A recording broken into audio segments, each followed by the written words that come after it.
Que el Señor les bendiga. Buenas tardes ya. Para nosotros es una bendición de que usted esté en este lugar, que haya llegado a bendecir y a adorar el nombre de nuestro Señor. De que hayan personas que están por primera vez. Hay un sobrino mío que está ahí. Levanta la mano, Israel. Se llama Israel, así que por lo tanto es de bendición que él esté con nosotros.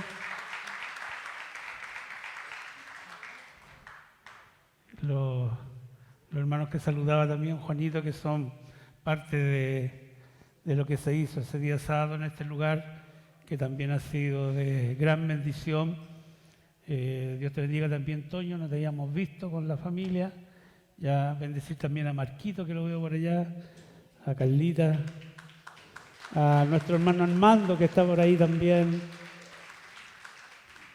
Bendecir a mi hermano Edmundo, junto a su esposa. El privilegio ya de tenerlo en este lugar y de ser de bendición. Quiero que busquen la palabra del Señor en el libro de Efesios, capítulo 4, del 1 al 16. Es un mensaje. Darle gracias, Juanito, por la dedicación que tuvo, por lo que se hizo hoy día. Hoy día todas las iglesias de nuestra misión están hablando de la iglesia perseguida. Un datito curioso, que en Cuba los hermanos que salen a predicar salen con una mochila que se llama la mochila de la cárcel. Los hermanos salen a predicar, se los llevan presos y llevan productos para una semana, porque en una semana salen libres. Así que imagínense ustedes si el día viernes, cuando nos toca predicar, tuviéramos que salir con la mochila de la semana. De verdad, hermano, es muy complicado servir al Señor en otros países. Y si en este país, y se lo voy a decir con toda claridad, hermano, hubiera ganado el día 4 de septiembre la prueba, íbamos para allá. Perdone que se los diga, hermano, yo no hablo de política, la iglesia no es política, pero si usted observa, los dirigentes que tenemos en nuestro país son todos anticristianos. Y usted como cristiano no puede votar por un anticristiano. Nunca se ha hablado de esto desde el punto, pero quiero que sepan, querido hermano, cómo piensa el hermano Víctor. Ya, y yo creo que la mayoría de los hermanos que hemos conversado pensamos de la misma forma. Saludar a las personas que están también en el video, que sepan lo que piensa el hermano Víctor, y yo sé que muchos hermanos comparten conmigo esta misma opinión. Quería darla, hermano, para que sepan cómo pienso yo, ¿ya? Para que, si ustedes están de acuerdo, bueno, usted tiene el legítimo derecho de votar como usted quiera, usted es el dueño de su conciencia, pero como cristianos, cuando nosotros hablamos de la palabra del Señor, no podemos tolerar que la inmundicia y el pecado reinen en nuestro país. Oremos por Chile, hermano, oremos por Chile, porque viene fuerte la cosa, querido hermano, contra el Evangelio. Como decía Juanito, recuerden, hermano, lo que le estamos diciendo. Va a llegar el momento que no vamos a poder reunirnos y debemos aprovechar este tiempo. Quiero hablar de la unidad de la iglesia. Efesios capítulo 4, del verso 1 al 16. El libro de Efesios se caracteriza por dos cosas muy puntuales. Y justo a la mitad, del capítulo 1 al capítulo 3, tenemos nosotros toda la teología que podamos ver con respecto a la palabra del Señor. La teología. ¿Usted sabe lo que es la teología? Es la palabra de Dios. Conocer realmente quién es Dios. Y la segunda palabra, o la segunda parte del libro de Efesios, nos habla de la vida y de la implicancia que tiene para nosotros como creyentes vivir esa teología. O sea, sin teología nosotros no podríamos ser cristianos. porque no nos guiamos por las emociones. O sea, es buenas las emociones, son excelentes las emociones. Yo no estoy en contra que nosotros nos emocionemos y gritemos y saltemos de alegría en el templo, pero salte con teología, ¿ya? Salte alabando al Señor, ¿ya? Nos habla de la vida cotidiana, cómo nosotros debemos vivir, y la palabra clave, querido hermano, es caminar. Caminar. Del capítulo 4, del 1 al 16, Pablo exhorta a vivir la unidad del Espíritu en la iglesia. Deja claro que Dios ha dotado a la iglesia de todos los recursos necesarios para su crecimiento y su perfeccionamiento. O sea, aquí dentro de la iglesia están las personas indicadas para que usted pueda crecer en el Evangelio. Nadie aquí es superior a otro. Nadie aquí es más grande que otro. En Cristo somos todos iguales, pero el Señor nos ha dotado de ciertas condiciones para que nosotros podamos hacer crecer el cuerpo de Cristo. ¿Ya? Y el tema de la carta a los Efesios es: Cristo ahora reina sobre todo principado y potestad y autoridad y poder y señorío. Esto está en el capítulo 1, verso 21. Usted sabe que los reinos de los cielos, los reinos que hay, se catalogan de esta forma. Hay principado, autoridad, hay poder y señorío. En nuestro espacio que nosotros vemos, hay todo este tipo de autoridad.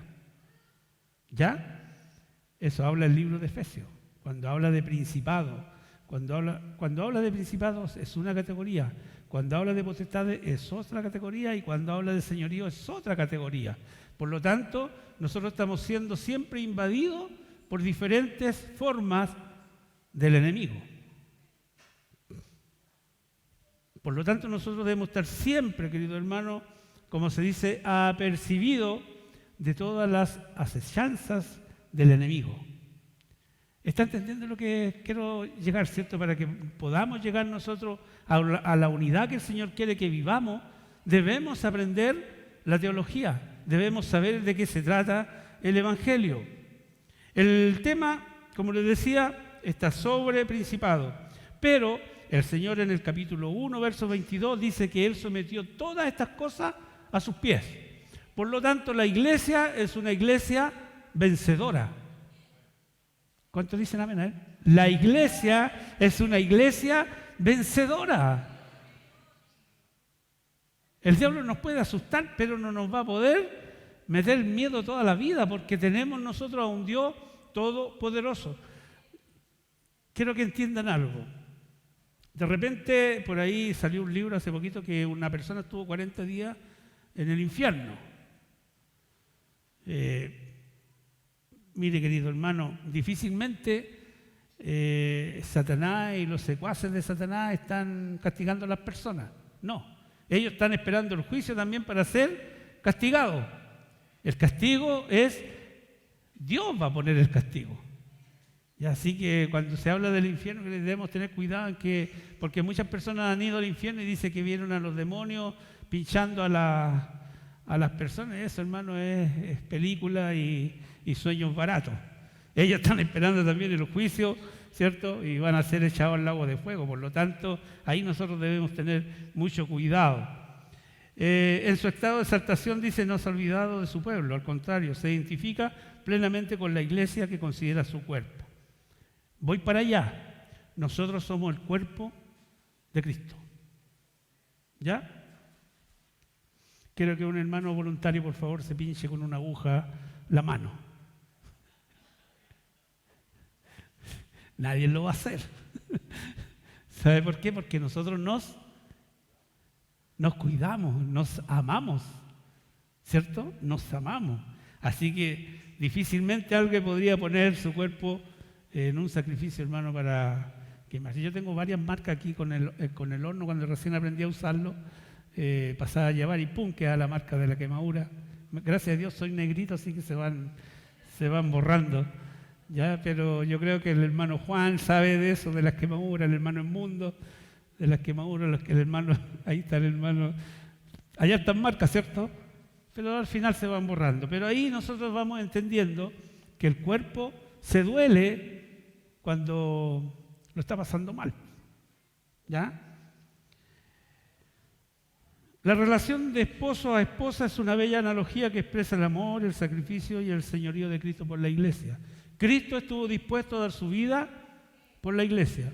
Y Él nos pide a nosotros, como iglesia también, dar la vida por nuestra esposa. O también dar la vida por nuestro hermano. Dice que el que me ama, ¿cierto?, debe estar dispuesto a dar la vida por aquel que ama. ¿Ya? Y yo creo que rara vez nosotros estamos dispuestos a dar la vida por para alguien que no sea de la familia. ¿Ya? Estaríamos dispuestos, yo creo que si le pregunto a cualquier mamá, yo creo que daría la vida por su hijo. ¿Cierto? O a cualquier papá, yo creo que estaría dispuesto a dar la vida por su hijo, pero ¿la daría por el hijo del vecino? Además, si el vecino es medio chupete, menos. ¿Cierto? O sea, hay cosas, querido hermano, que nosotros debemos entender en el Evangelio. El Evangelio es práctico. ¿Ya? El Cristo entronizado dice habita por la fe en el corazón de los creyentes para que podamos disfrutar de su amor. Eso está en el capítulo 3, verso 17. No hay absolutamente nada que esté fuera del alcance del Señor. Eso también está en Efesios capítulo 1, verso 13. Es más, dice, la unión de Cristo con su iglesia se expresa también en la unidad de los creyentes. Y aquí donde quiero entrar, querido hermano, en la palabra del Señor. El Señor nos llama a ser uno. El Señor nos manda a que nosotros nos conozcamos en el mundo porque realmente nosotros nos amamos. Voy a hacer un paréntesis. Muchas personas no vienen a la iglesia porque dice que la iglesia está llena de hipócritas. ¿Ha escuchado eso usted? ¿Cierto? La Rosana ha escuchado que la iglesia está llena de hipócritas. Pero yo voy más allá. Su familia también está llena de hipócritas. Y sus compañeros de trabajo también son hipócritas. Donde usted vaya, va a encontrar gente hipócrita. De repente un familiar le está dando un buen abrazo, pero le está también pegando las puñaladas por la espalda. Pero el Señor a nosotros nos manda a amarnos los unos a los otros. Los unos a los otros. Por lo tanto, querido hermano, debemos nosotros, ¿cierto?, expresar la unidad que el Señor quiso. Cuando el Señor oró ahí en el Juan capítulo 17, oró por la iglesia, por la unidad de la iglesia. Y dijo que nosotros nos íbamos a conocer porque nos íbamos a amar. Una pregunta. ¿Usted ama a su hermano? ¿Ah? No escucho. Si decimos nosotros que amamos a Dios, que no le vemos, ¿qué dice la palabra? ¿Cómo vamos a amar? A los que vemos.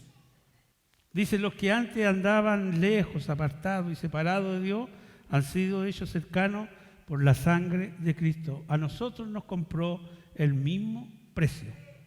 El mismo precio. La misma sangre. Por lo tanto, querido hermano, nosotros debemos amarnos, no ser hipócritas, no mirarnos por arriba o porque somos más o porque somos menos. Debemos amarnos los unos a los otros y dolernos cuando alguien se duele. Preocuparse por aquellos que están pasándola mal, queriéndolo, amándolo. Dice, es más, ahora los creyentes que están en Cristo son llevados por Cristo a sentarse ¿en qué parte? En lugares celestiales. ¿Dónde está usted hoy día? En lugares celestiales. ¿Sabe lo que son los lugares celestiales? Son los lugares divinos que el Señor nos presenta a través de su palabra. Nosotros estamos por sobre los problemas, por sobre la dificultad, por sobre la enemistad, por sobre el pelambre, por sobre el chisme, por sobre todas esas cosas que empañan que Dios se mueva dentro de la iglesia. Entonces, cuando Él nos habla que estamos en lugares celestiales, nos está diciendo que estamos por sobre todas esas cosas. Estamos en lugares altos. ¿Por qué el Señor siempre nos lleva a lugares altos? Para que miremos hacia abajo los problemas que se puedan presentar en el Evangelio. Mire, va a haber desunión en la iglesia. Va a haber deslealtad en la iglesia, por lo que nosotros menos esperamos. De repente vamos a ser desilusionados y vamos a ser cuestionados. Pero como estamos en lugares celestiales, vamos a soportar esa manera de vivir. La idea, querido hermano, de estos mensajes, el mensaje de la semana pasada y los mensajes anteriores, es que usted crezca en el Evangelio, que ande en los lugares celestiales que el Señor está prometiendo, que haya unidad. No nos agrupemos, nosotros somos transversales, debemos amarnos los unos a los otros, a todos. Aquí no debemos tener nosotros, a lo mejor sí tenemos más confianza que otros hermanos, podemos ser así porque nos vamos conociendo de a poco, pero debemos amarnos todos de una forma espiritual. Cuando nosotros amamos a Dios, cuando nosotros andamos en los lugares celestiales, cuando nosotros ya hemos pasado a lo mejor algunas circunstancias difíciles dentro del Evangelio y aprendemos a amar, sabe que el Evangelio es mucho más fácil. Es mucho más fácil. El Evangelio, querido hermano, y les digo a las personas nuevas, es difícil. Muy difícil. Y no es porque se ponga o le estemos asustando a las personas que están viniendo, pero el Evangelio no es de color de rosa. Porque la familia lo va a dejar de querer porque es cristiano. Los amigos lo van a dejar de querer porque usted viene a la iglesia. Los compañeros de trabajo también lo van a menospreciar porque usted viene al Evangelio. Pero sabe, cuando usted empieza a caminar en los lugares celestiales, la cosa cambia. Y cambia mucho. Cuando los creyentes dicen están con Él, procuran ser como Él y están solícitos en guardar la unidad del Espíritu en el vínculo de la paz. ¿Cuántos quieren ser bendecidos en esta tarde? Mire, hoy día tenemos Santa Cena. Y para que nosotros podamos vivir y beber la Santa Cena, tomarnos ahí el poquito de vino y comernos un pedacito de pan, debemos estar en unidad. Debemos estar en unidad, pensando una misma cosa, viviendo una misma cosa, sintiendo una misma cosa. Yo creo, hermano, que lo que hoy día el hermano Juan Silva nos enseñaba y nos expresaba acerca de la iglesia perseguida, nos debiera dar a nosotros ese deseo de unirnos mucho más como cuerpo de Cristo. Cristo libera al cristiano, pero esto tiene que dar cuentas a Cristo. Pablo hace declaraciones: anden como es digno del supremo llamado con el cual han sido llamados. Anden conforme a eso. Anden conforme al don que el Señor les dio. Aquí, querido hermano, todos tenemos un don. Todo. ¿Usted sabe lo que es don? Es un regalo. El Señor a todos nos ha dado un regalo para servicio ¿de qué? De la iglesia. Servicio del cuerpo de Cristo. Todos nosotros, querido hermano, tenemos algo que entregarle a la iglesia. De repente nos olvidamos de que el Señor nos ha dotado y queremos que el don solamente sea para mí y bendecir a unos pocos. Debemos bendecir a toda la iglesia. Si usted sabe de teología, enseñe teología. Aquí todos debemos edificarnos. Si el Señor levanta, no sé, profecía, que haya profecía para la iglesia. La base de la unidad en la iglesia es la siguiente. Viene de dentro, es una gracia espiritual que debemos tener los creyentes. Tratar de nosotros ser unidos, siempre unidos, siempre al lado del Señor. Debemos tener uniformidad. La uniformidad es el resultado de ejercer presión desde afuera. O sea, debemos nosotros presionar para que como iglesia seamos uno. Cuando Cristo oró, Él quiso orar por la iglesia para que la iglesia fuera una y que se amaran los unos a los otros y que el mundo nos conociera de que realmente nos amamos. Pablo aquí usa la ilustración del cuerpo como una unidad. Somos distintos, pero un solo cuerpo. Yo siempre me fijo en los artistas que de repente no les gusta que le enfoquen cierto lado de la cara, ¿cierto? Y ponen un solo lado porque el otro lado no los favorece mucho, ¿cierto? Y aquí en el cuerpo de Cristo pasa lo mismo. A lo mejor no somos todos iguales. Todos no somos boca, todos no somos piernas, todos no somos manos, todos no somos boca, ¿cierto? Todos no somos ojos, todos no somos oídos, pero somos un cuerpo. Y este cuerpo debe trabajar y debe moverse. Si vamos a trabajar en unidad, debemos poseer la gracia que Dios ha dejado para el cristiano individual. Y aquí vamos a ver 7 cositas, hermano, que debemos tener como cuerpo de Cristo. En primer lugar, humildad. ¿Cuánto humilde hay aquí?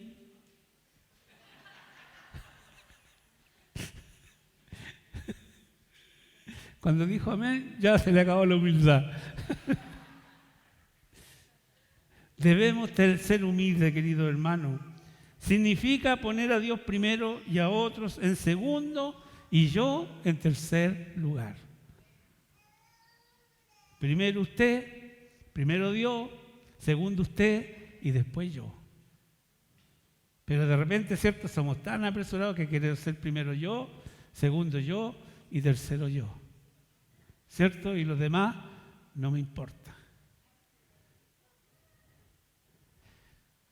Humildad. Poner a Dios primero. Segundo lugar de la humildad significa conocerme a mí mismo y aceptarme tal como soy. ¿Cierto? Y dedicar mi ser completo para la gloria de Dios. Es lo que soy para la gloria de Dios. Es lo que el Señor me ha dado para la gloria de Dios. Si Él me dio la oportunidad de enseñar para la gloria de Dios. ¿Cuántos dicen amén? Lo que somos nosotros es para la gloria de Dios. Dios no nos condena por aceptarnos a nosotros mismos y aceptar los dones que nos ha dado. O sea, Dios no me va a condenar a mí si yo digo el Señor me dio, ¿cierto?, la facilidad de enseñar. Dice, hermano Víctor se cree que es enseñador. No, he aprendido un poco a enseñar y esa es la parte en la que yo a lo mejor me muevo. ¿Me entiendes? Y lo acepto. Y el Señor no me va a imputar pecado porque yo digo, yo sé enseñar. ¿Cierto? Juan Carlos sabe evangelizar. Pedro Funes era otro bravo también para evangelizar. ¿Se da cuenta? Cada uno en sus dotes. Moisés Villanueva, un buen profesor. ¿Cierto? Excelente profesor. Y aquí tenemos Juanito, excelente en la guitarra y cómo saca las voces y cómo está moviendo el coro. ¿Qué podemos decir? Y Juanito se va a parar, ¿cierto? Y va a sacar pecho y dice, no estoy yo, esta cosa no funciona. No, humildad, ya aceptar lo que el Señor le ha dado. Dios sí condena que tengamos un concepto mayor de que creemos tener o menor, también nos condena. No se arrastre, querido hermano. No, de verdad, algo somos en el Señor. Como unidad del cuerpo, algo somos. Hay que recibirlo nomás y aceptarlo, ¿ya? Ser lo que Dios quiere que seamos y esa debe ser nuestra meta y debemos ser diligentes en lograrla. O sea, lo que el Señor le dio a usted debe trabajarlo en la forma que el Señor se lo ha dado. Número 2. Son 7 cositas, nomás poquitas. Mansedumbre. Mansedumbre, querido hermano, no es debilidad, sino que es poder bajo control. ¿Qué era el Señor? Dice que era manso y humilde de corazón. Los que estudiaron la vida de Cristo, ¿quién recuerda los que estudiamos la vida de Cristo? ¿Cierto? ¿Qué nos decía? El texto era manso y humilde de corazón. Y el Señor nos llama a ser manso y humilde de corazón. Dice, no es debilidad, es poder bajo control. Moisés era manso, ¿ya? Pero fue usado por Dios para hacer un despliegue de poder impresionante. ¿Y sabe por qué no entró a la tierra prometida? Por perder la mansedumbre. Jesucristo era manso y humilde, pero con su carácter y su poder desalojó a los cambistas del templo. Y él era mansito y era humilde. Ya es, por eso le digo, no es debilidad, es poder bajo control. ¿Ya? Paciencia, la tercera cosa. Significa literalmente templado largamente. ¿Hay alguna persona aquí que sea paciente? Ahí levante la mano a alguien que se considere paciente.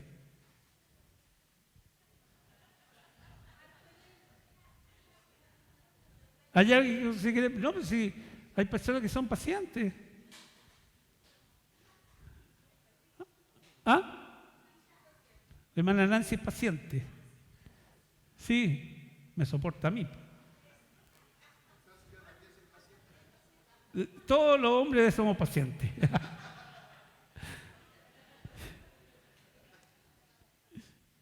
Paciencia significa templado largamente. Querido hermano, designa, dice, la habilidad de resistir el sufrimiento, molestia, disconformidad, las agresiones, las ocasiones. Mire, hermano, hay un montón de cosas que vienen con la paciencia. Una vez una hermana me preguntó, y yo creo que debe recordarse, me dijo, estoy pidiéndole paciencia al Señor, me dijo. Y yo le dije, sí, pero no me ha respondido el Señor, me dijo. Yo le dije, pero que el Señor te va a poner a prueba para que tú tengas paciencia. No te va a quitar la paciencia. Te va a poner a prueba para que tú seas paciente. A lo mejor ni se recuerda la hermana que me preguntó eso. Dios nos va a poner en esas circunstancias para realmente darnos la paciencia y lo que necesitamos. La cuarta cosa es soportar. Esta gracia, dice, no puede ser mencionada aparte del amor. O sea, debemos tener amor para poder soportar. ¿Ya? El amor, dice, es el objeto que decora el arte de soportar. Aquí Pablo está diciendo, en realidad, una lista de los frutos del Espíritu. Esta unidad del Espíritu es imposible alcanzarla aparte de los frutos del Espíritu, de los cuales, bien sembrado, cosechamos la unidad del Espíritu. O sea, debemos ser, como dice la palabra, soportados los unos a los otros. Y de repente llegamos a decir, a este hermano no lo soporto. Qué terrible, qué terrible. Que de nuestra boca, queridos hermanos, no salgan esas palabras. Porque si sale, no hemos conocido al Señor. Lamentablemente, se lo digo así con sinceridad.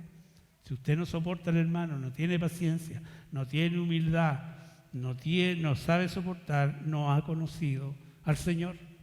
Y es hora de que conozca al Señor. Número 5, amor. Es la base de todo proyecto cristiano. Pablo dijo que puede llegar a alcanzar todo el conocimiento y el poder, pero que sin amor no servía absolutamente de nada. Podemos ser grandes predicadores, podemos ser grandes maestros, podremos ser grandes líderes, pero si no hay amor, de nada nos sirve. De absolutamente nada nos sirve. Nosotros debemos amar, amar, amar incondicionalmente. Pero siempre amamos al que nos ama más. Somos muy buenos para, ¿cierto?, amar según las circunstancias, pero el Señor nos manda a amarnos los unos a los otros.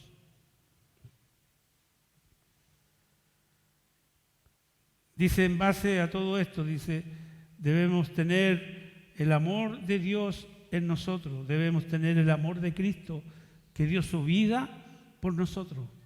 Ese tipo de amor. Yo no sé cuántas personas aquí han sufrido, no sé, alguna pérdida familiar, sobre todo de un hijo, que me pongo siempre en el lugar de mi hermana Marcia, de la pérdida de su hijo. Y me recuerdo cuando atropellaron a mi hija y yo lo único que le decía al Señor en el camino hacia la clínica donde estaba Señor, yo te cambio la vida de mi hija por la mía. Eso es amor. Por eso yo les decía, nosotros somos capaces de dar la vida por nuestros hijos, pero debemos estar dispuestos también a dar la vida por mi hermano.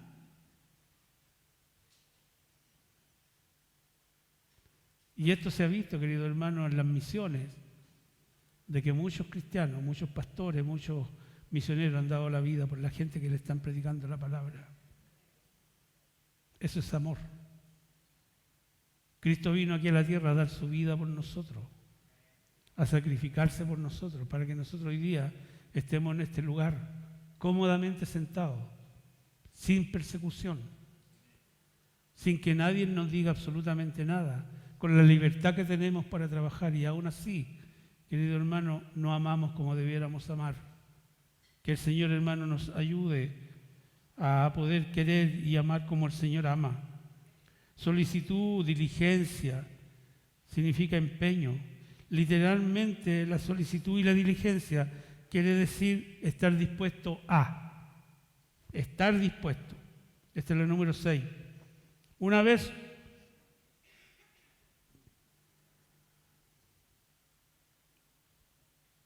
un consejero matrimonial le dijo a su aconsejado, esto es para los que ya llevan poquito tiempo casados, esto es para ti, Pablo, para ti, Evelyn. Si quieren trabajar y ser felices, deben trabajar en su matrimonio para nunca, nunca dejar de ser felices. Deben trabajar. Todos los matrimonios deben trabajar. Yo creo que algunos matrimonios viejos todavía pelean, ¿cierto? Todavía pelean. La Rosales dice que sí. Te echó al agua, Toño.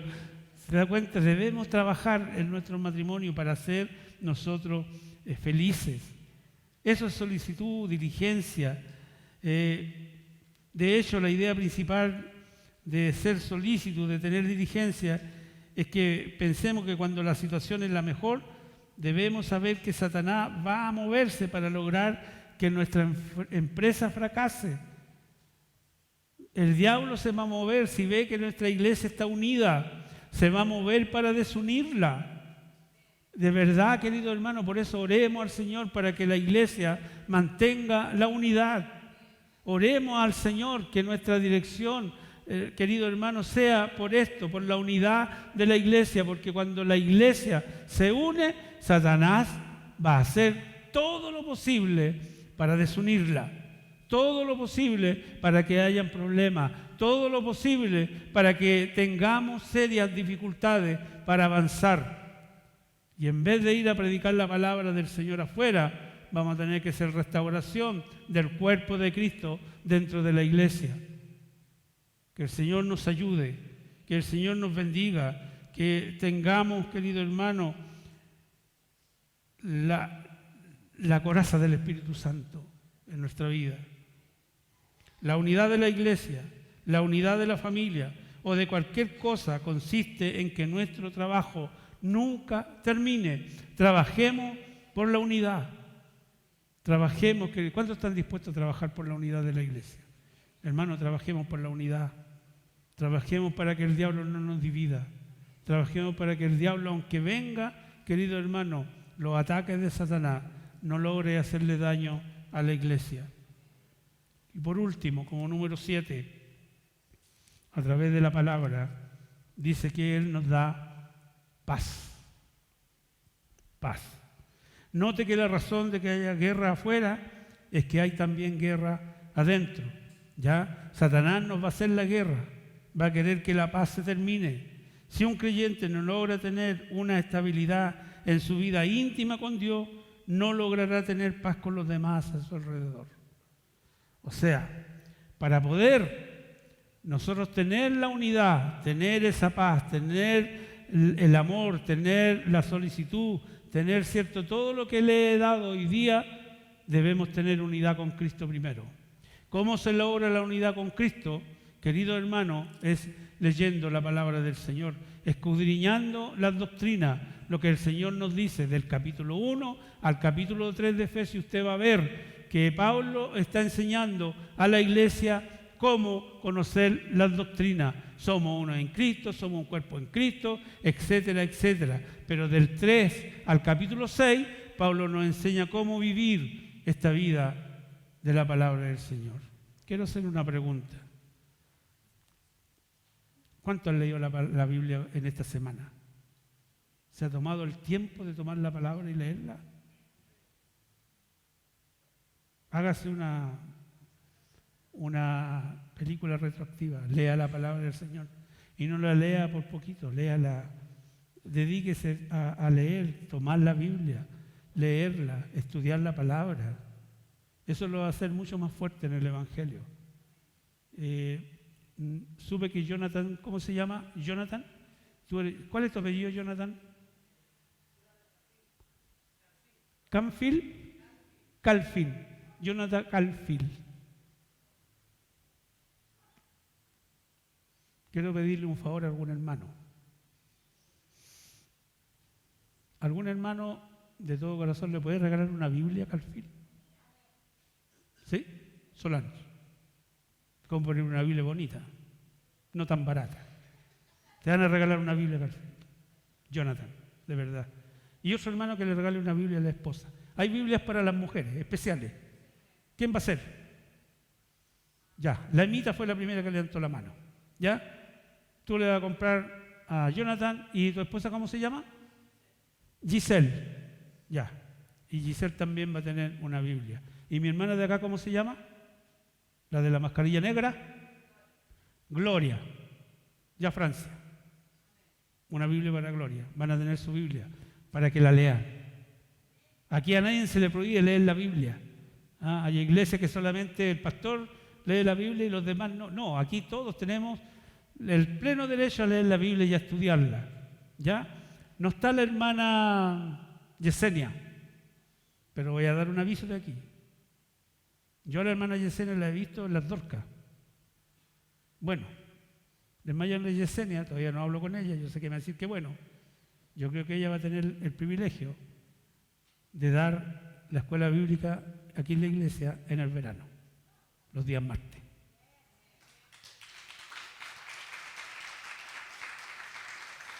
Así que los que conocen a Yesenia, avísenle que ella fue nombrada. Esto no salió de mí, salió del directorio. La traía en la mente yo para esto. Queremos, hermano, que la iglesia trabaje. Queremos que la iglesia se una mucho más.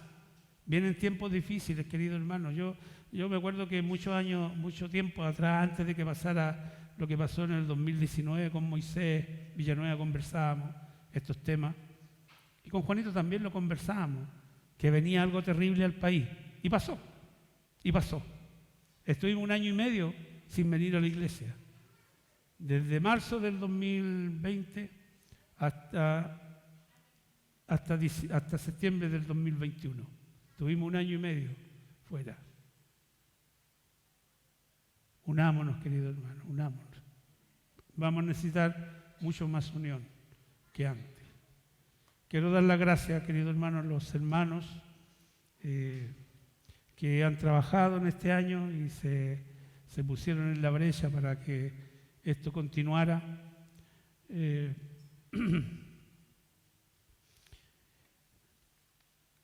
Echo mucho de menos el pastor.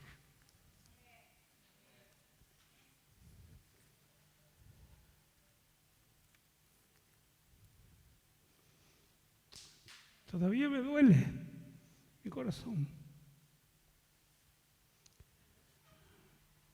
Recuerdo cuando murió mi mamá, como al mes y medio ya, la pena había pasado, quedan los lindos recuerdos. Pero esto es como que cada día es un dolor muy grande.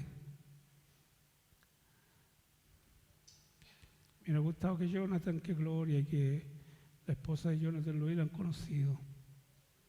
Era un gran hombre de Dios. Íntegro, una persona íntegra. Que nos supo encaminar y enseñar. Era mi mejor amigo.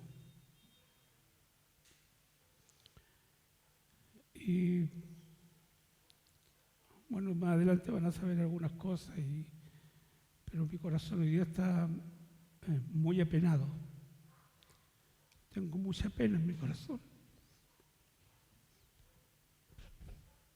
Hablábamos con Nancy ayer en la casa y los dos teníamos muchas ganas de llorar. Estábamos invitados a un baby shower. No fuimos por la misma razón. Nos sentíamos muy tristes. Y quiero que nos unamos más, querido hermano, de verdad. El diablo a lo mejor se ha querido entrometer en nuestra manera de pensar, en nuestra manera de ser, pero evitemos, querido hermano, que nos desunamos, sigamos uniéndonos mucho más en el Señor. Yo sé que el Señor va a hacer cosas grandes en este lugar. Está trayendo gente nueva. Y cuando Dios actúa de esa forma, nos está mostrando solamente su poder. Que solamente nosotros somos, como se dice, no vamos a hablar tan mal de nosotros porque estamos hablando de la unidad, pero nadie es indispensable. Nadie. El Señor siempre trae a las personas que corresponden y que están en el lugar que corresponden. Por eso le digo, querido hermano, unámonos mucho más, amémonos, llamémonos por teléfono. Las llamadas ahora salen casi gratis. Ya no es tan caro llamar como era llamar antes. Llamémonos, querido hermano, por teléfono. Cuando no vea usted que un hermano no llegó, llámese por teléfono. Preocúpese. Y todos hagamos el trabajo. No solamente tiene que... Yo no sé cuántos hermanos aquí han ido a ver a la hermana Margarita. Vayan a ver a la hermana Margarita. Ella necesita que la apoyemos, cantemos un corito, oremos por ella, estemos un ratito. Si no es necesario, querido hermano, ir y estar allá toda una tarde, por ratito, ir a verlo. Preocúpese de la hermana Gladys, el hermano Nelson. Ya son ya los viejitos. Los otros días nos preocupamos de la Carmencita. Mandé por ahí un par de hermanas para que fueran a saber de ella, porque no sabíamos de ella. Hoy día la tenemos aquí. Te queremos, Carmen, de verdad. Démosle un aplauso a la Carmen. De verdad, te queremos. Mucho cariño. Queremos a la hermana Gladys, al hermano Nelson. El otro día pasé por el frente de la casa del hermano Nelson y le grité para adentro. Pórtate bien, Nelson. Pero con mucho cariño, hermano Nelson, lo amamos de verdad con todo nuestro corazón. Y así, hermano, demostrémonos el amor. Ahí está aquí la palabra, quiero invitarlo a que se ponga en pie, vamos a orar al Señor.